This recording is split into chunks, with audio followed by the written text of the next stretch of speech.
Hey, you guys, it's your girl Aquila coming straight at you from Diva-Villege. My mind, my thoughts. I know you guys have been waiting for this as long as I have because I like to give you guys interesting information, things that I think is going to help you guys. So tonight, my guest tonight, she's awesome. I mean, she makes her own hair products. She's doing her own thing. I mean, listen, what more can I say but to bring her in and let her give it all to you herself. And here we go. Hey, Renee, how are you? Hi, I'm fine. How are you? I'm good. Introduce yourself. All right, so my name is Renee Falk. I am in South Carolina, but I'm originally from Harlem, New York, and I just started my own hair care line. It's called Nature's Naturals. You know, my dad gave me the nickname Nay, so I have to throw that in there. But yes, I'm just here to talk to you guys about natural hair. Okay. Well, natural hair is something a lot of people think they know about and they don't really know about it. There's people that's thinking about going natural, but they won't go natural because they think that it's a lot of process that goes along with it, which it is. I mean, I'll be the first person to say that natural hair is not easy. I think I was forced to go natural. Hey, Ed, how are you? I was forced to go natural, but now that I am natural, let's go with it. So, Renee, what is hair typing and is it important? Okay, so hair typing is when you look at the natural curvature of your hair without any product in it. Hi. And you basically compare it to like a chart. So it starts off with the numbers are 1 through 4. 1 being straight, 4 being the most kinkiest and the coarsest. And then it also goes, and that's just hair. That's hair. I don't want to use the word tight because that's what we're trying to. So it's the hair curve, like the curls, actual how much it curls. That's 1 through 4. But then you have texture of your hair, and then that goes into letters A through C. So the straightest hair, which is what you would think of a Japanese or a North Asian person, they have type 1A, the straightest, finest hair. It does have no curl to it. Once it's wet, nothing. But then you have the coarsest or the kinkiest, which is type 4C, is what you would think of Lupita. Her hair is type 4C. I think I have a type 4C. I mean, I tested it once before, but I really don't remember. But my hair is very coarse. I mean, the shrinkage is unbelievable. You know what I'm saying? At first I thought I had pretty but I noticed now that my hair coils are very, very tight with my hair. So how often should you wash your hair? So me personally, my personal opinion is the less you manipulate your hair, the better. So depending on your scalp, because everybody produces different levels of oil, and different, they have different, scalp issues or skin issues that could affect the scalp. So you might have to wash it less or more. However, I do feel like once a month is more than enough. Oh, really? And a lot of people say every 2 weeks or every week. I don't. I believe in once a month. You know, it's funny. It's funny that you say that because me and my cousin is on too now. Andre and Marie, my cousin, my sister. So we grew up together, and we used to get our hair done once a month. But once I moved to New York, then it started that every 2 weeks thing. But less is best. Yes, because as African American hair, we do not produce as much natural oil as other races of people. So when you overwash or strip your hair, you're actually just removing the little bit of natural oils that we already have. So it's really not. I know there's some natural people who think differently, but they, that saying, this. Does dirty hair grow faster? It's not the fact that it's dirty. It's the fact that it's low. It's not manipulated often. Okay. Carol said, that's good to know. Because Carol, I was washing my hair every 2 weeks. I mean, religiously, I'm like, okay, I got to get this hair done. Okay. So you know what? I'm gonna just throw this right here in there because you were saying once a month is good. Um, James is saying, hey everyone. So what I was doing with my hair before, I was putting avocado in it. Mm-hmm. What is your take on avocado? I do believe avocado is good for your hair because it's all about um, creamy and how can you say, like, it has the necessary proteins and nutrients to help your hair. So a lot of my products, excuse me, bump that, all of my products do contain avocado oil because it does contain the necessary vitamins and nutrients to help feed your hair at the scalp and also give it like shine and luster to the strands. So it really does help soften and provide your hair with necessary nutrients. So I just bought some of your products recently and I like them. So let's talk about this clay shampoo that you do. All right. So a lot of people, in other civilizations have been using clay to cleanse their hair for millennia. From the Mayans to Southeast Asians like in India, Okay. Thailand, and all those places have been using different types of dirt to cleanse the hair, which is very common because of the ions. And like it's all about positive and negative ions to attract the dirt and kind of get the cleansing aspect to it. Yeah. So I have here this little bottle here, and if you can see, it's separated. So it's like the oils and the apple cider vinegar is the liquid that you see separated on top, and the rose water, glycerin, and glycerin is a moisturizing agent. The apple cider vinegar actually helps like remove the dirt from the scalp.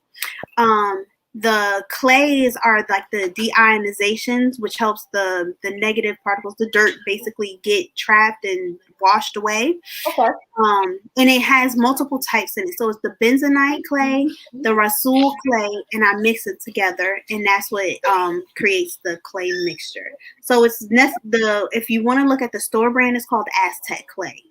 Okay. And you can't use metal because metal will mess up the charges, therefore making it ineffective. Okay. Girl, you know something, don't you? I try a little bit. So what is your daily wash routine like? Well, not daily, when you do wash it. Right. I got you. I understood. Okay, so when I wash my hair, listen, because this is the most important step. Okay. I part my hair into 4 or smaller manageable sections. Okay. That is very important. Before I do anything, I pre-poo my hair. So I do it 2 ways. There's there's more than 2 ways, but I'm just telling you mine. I either take fresh aloe vera, which is you can get from any grocery store. It comes in a leaf form. You just take it, cut it, let the yellow viscous liquid drain out. Just takes like 5 minutes. Once that's drained, you just cut it in half and literally rub the pieces on your scalp. Very simple. Or you can turn the aloe vera into oil, and then you can use it as a you can use it as a pre-poo. So that you take the aloe vera oil, literally part your hair. I part it, and then I apply the oil very, very liberally to where it's like dripping down my clothes. And then I detangle using a Denman brush or an easy detangler brush. Okay. Those you can easily find on Amazon or Walmart or something like that. Once my hair is detangled, I twist. So out of all 4 sections, I divide the 4th into 4s. So total, I have 16 twists in my hair every wash day. And as I detangle 1/4, I twist it. So when I'm done with my pre-poo treatment, I have 16 twists in my hair, and my hair is covered either with fresh aloe vera or aloe vera oil. And then I wash my hair using my clay shampoo. I only use regular shampoo twice a year. So anything that suds or bubbles or anything like that, I do not use except for twice a year, and it's always going to be a moisturizing shampoo. I do not use clarifying shampoos that have the name clarifying in it because I just feel like it overly strips my hair. It's not necessary. So once I shampoo my hair with my twist still in, I never take my twist out. I apply my deep conditioner, not to my scalp. I treat my deep conditioner, which we can get more into the different types, like a relaxer. I get it to as close to my root as possible without actually applying it to my root. And then once that is in, I let it sit for about 30 minutes to an hour or overnight, depending on how I'm feeling or what my hair needs or can take, and depending on my schedule. But then I rinse out my deep conditioner with my twist still in, and then I proceed to style. So I add my cream and my oil as a sealant, because I do the LCO method, not the LOC.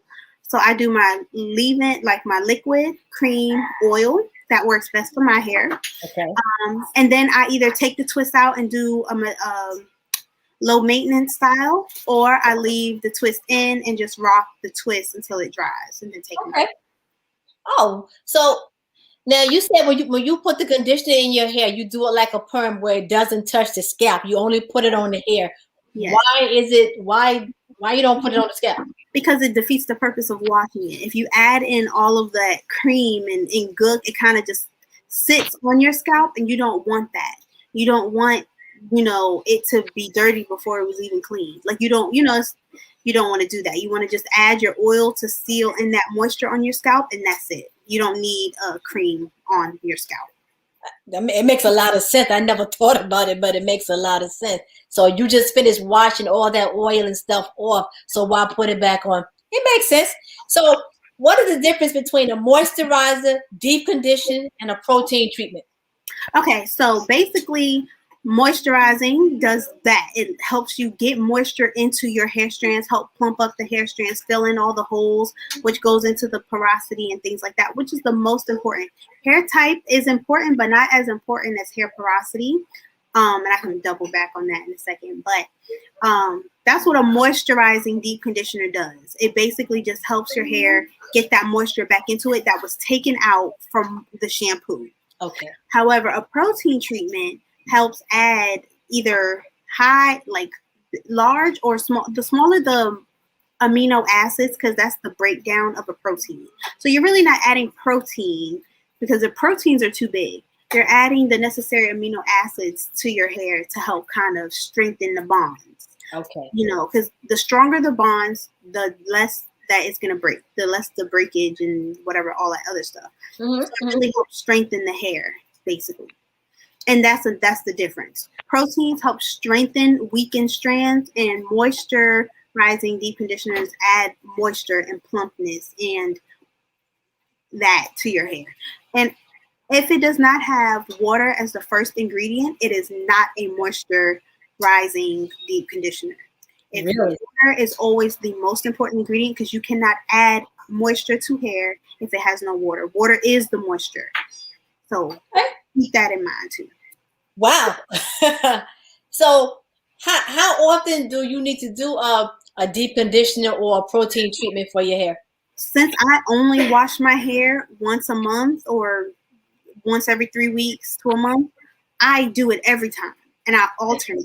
So if I do a moisturizing deep conditioner this one time, in March, let's say April, I'm doing a homemade protein treatment. Okay. Which are very simple recipes. So depending on exactly what your hair needs, it's very easy to make. Okay. So I hear a lot of people talking about using rice water in your hair. Does it really work? Yes, it does. Yes, it does. So it adds those little micronutrients and micro proteins, like the amino acids, directly from the rice, and you put it into the water by fermenting it, letting it sit or whatever. And when you apply it to your hair, it basically acts like a strengthener. Like you're literally adding those micronutrients directly into your hair, because your hair is just soaking it up. And it's funny because I've never used rice water in my hair because I don't know. I always felt that if I cook this rice and I let that water sit, that water's going to start to stink or something like that. So that's why I never really put it in my hair. But let me tell you, so I just, I actually have it right here. I just found black rice. So this is organic black rice, and I got it off of Amazon. Very simple. I've heard of black rice before. Yes. So it is basically regular rice on steroids when it comes to amount of nutrients, because everybody knows the darker the berry, the sweeter the juice. So basically, the darker the rice, the more nutrients, the better for you it is. So what I do with my rice water is I make sure it's in an airtight container, and I add orange or lemon peel. So if you add that when you're fermenting the rice, it really decreases the stench. So yeah, there is still a pungent smell, but the stench is not as rancid as it is without the orange peel. The essential oils in the peel really help diminish the smell. So what is the lifespan on that? I mean, like it's infinite, I guess. Or immortal, because there isn't one. Like, it's because it's already rotten. That's the whole point. It's already a fermented product. So you can literally keep it in a container. Like, this is the rice water I made from my last batch, from the last time I washed my hair. And that was sitting for over a month before I even put it in the spray bottle. And as you can see, from the last time I washed my hair, I only used about a half of the bottle, just applying it to my scalp and my hair. So now you rinsed it out though, right? Yes, because of the smell. However, there are people who do not rinse out their rice water. I cannot be one of them because it smells too bad. I feel like you have to rinse it out. So if a person was thinking to go natural, how long should the transition period be? It is up to your personal preference. Some people don't want to cut their hair, and that's okay. I was one of those people. I didn't want to cut my hair. And then there are some people like, I need to feel liberated. I just want to buzz cut it all off. That's fine too. My biggest piece of advice that I can give is, when you transition, the longer you transition, the less damage you're doing to your natural hair. So what I mean by that is, let's say I have permed ends. My permed ends are going to get damaged before my natural ends. But if you do a big chop, the damage is going to be to your natural hair. It's, because there's no buffer. So the longer you transition, the more buffer you have to defend against damage. So when you finally do that big chop, the natural hair you've grown out is going to be nice, healthy, and undamaged, because all the damage ends you just cut off. So you'll have longer hair and less damage. Now, I never heard that before. Yes, because so for me, let me talk about me. When I decided to go natural, I was just found out I was pregnant with my son. And I was like, I don't want to get relaxers anymore. I don't want to poison him, one of those people.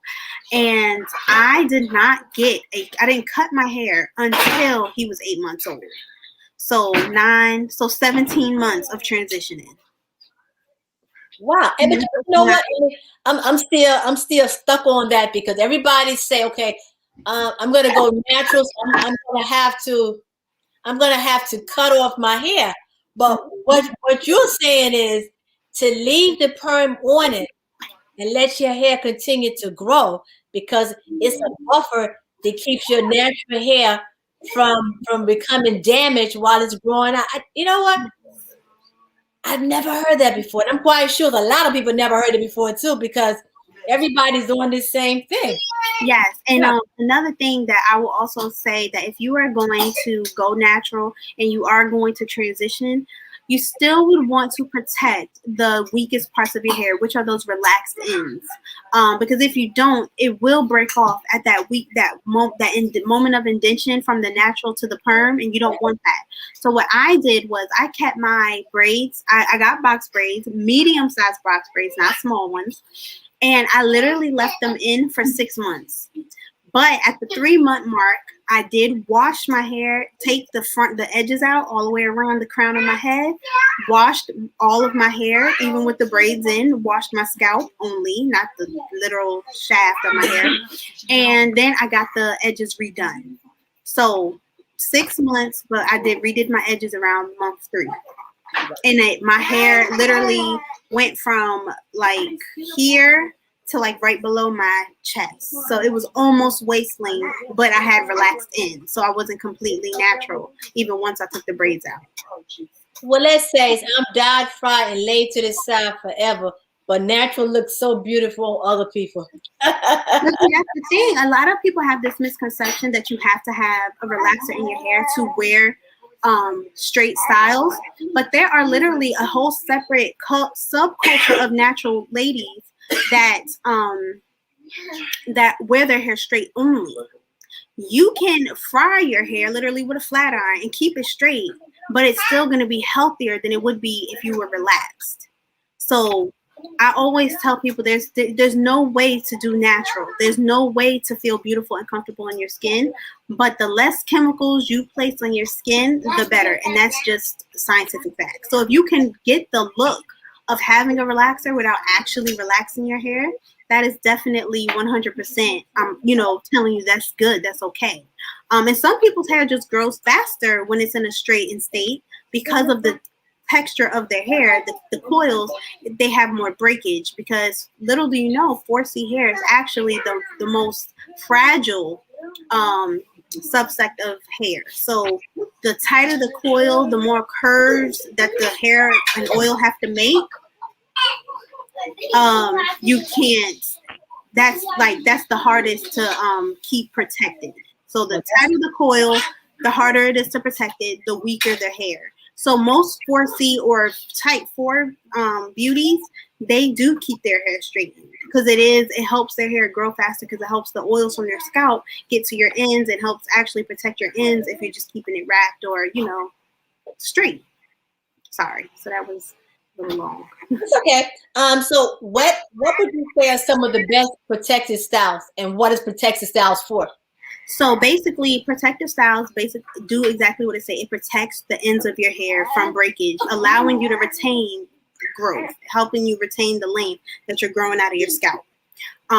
So that's the cycle. Like, it goes together. So yeah, you want your hair out of your scalp to grow faster, but you also need to protect the hair at the ends to stop it from breaking. So protective styles do that. You can do box braids, I think, are the best. For me, I love box braids. Wigs, sew-ins, braids, and crochets. Those will be my top 4 when it comes to protective styles. But me, I can't braid, nor can I afford to always pay somebody to braid. So I use buns. Buns are like the easiest low maintenance style that you can wear. But the thing with buns is you have to do them probably every 4 days to a week. So when I do buns, I do have to kind of revamp my style after a week. Okay. So let me ask you this question right here. I don't know if you answered this already, but let me just ask it anyway. How can I achieve the quickest amount of growth? Taking care of yourself from the inside out. So your diet is key if you want the quickest amount of growth. So basically making sure you're taking your vitamins and making sure you're eating right. Okay. And then also protective styles, protecting the hair that's already grown out. So yes, that is the quickest way to achieve growth. Dreads are the easiest thing to protect.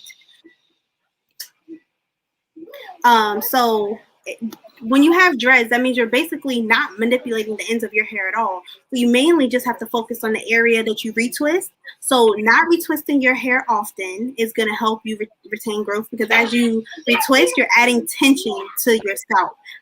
Tension equals breakage. So you don't want to do that often. And also making sure you're eating healthy, because if you're not eating the right foods, you're not going to be able to thicken the hair that's growing out of your scalp, and it's going to just become thin.